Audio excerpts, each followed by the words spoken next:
Hey YouTube, this is Oasis Rising, and this is part 6 of my Mushroom Forest army build for Kings of War. Here is my tree man. I decided to solder up and put all of the electronics under the base that's underneath some air dry clay. So it has to sit for like 24 to 48 hours before it's dry.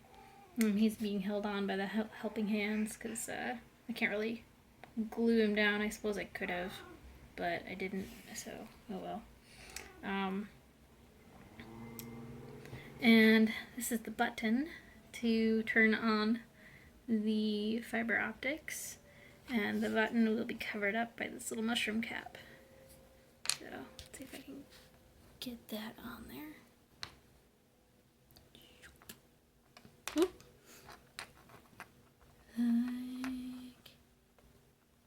Oh, where'd it go?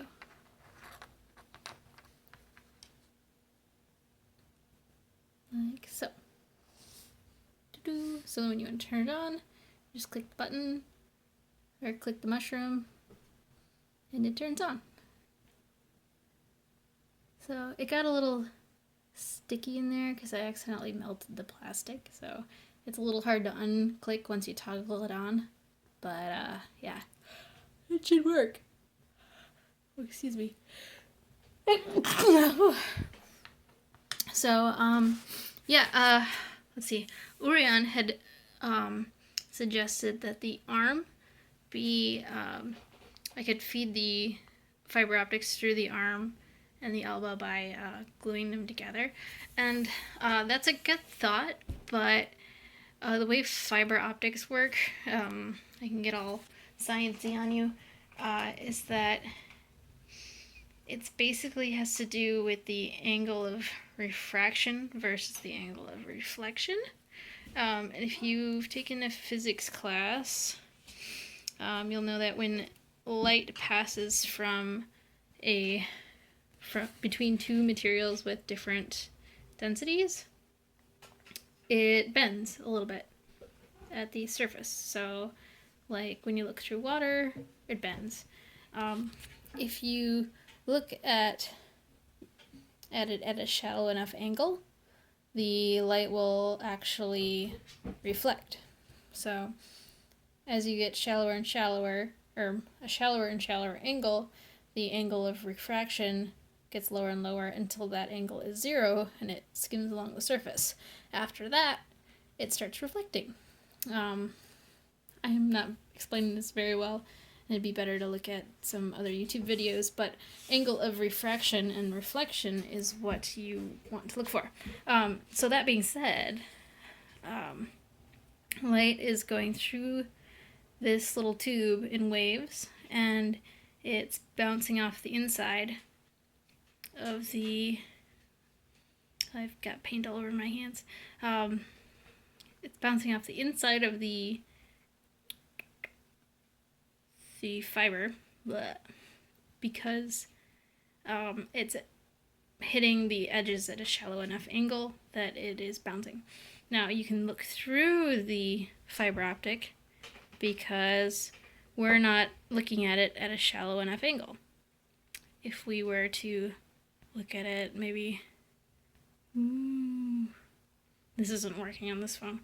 Anyway, so if you were to bend it, not only would the material not allow the bend to occur, but the light would escape because it would then be refracting instead of reflecting inside of the fiber optic.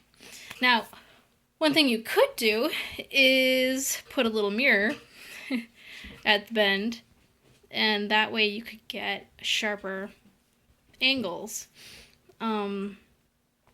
But I didn't do that.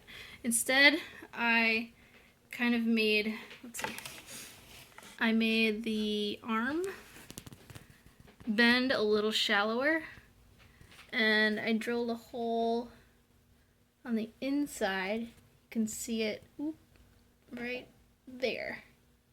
So the fiber optics will come through the hand and out this hole, and then into this hole. So hopefully that will be enough room for them to bend enough to reach the light inside without too much trouble. Excuse me. One last note before I go is that there's been an incident with some, I guess, cyberbullying, for lack of a better word, from my friend Andy by a fellow named Gus, whose channel is Color of the Gods. Now, I don't usually speak up with these things because honestly I'm a little afraid of the response, and I know there's going to be backlash. So I just wanted to invite you to unsubscribe if that's your thing. If hatred and isms of any kind is your thing. So,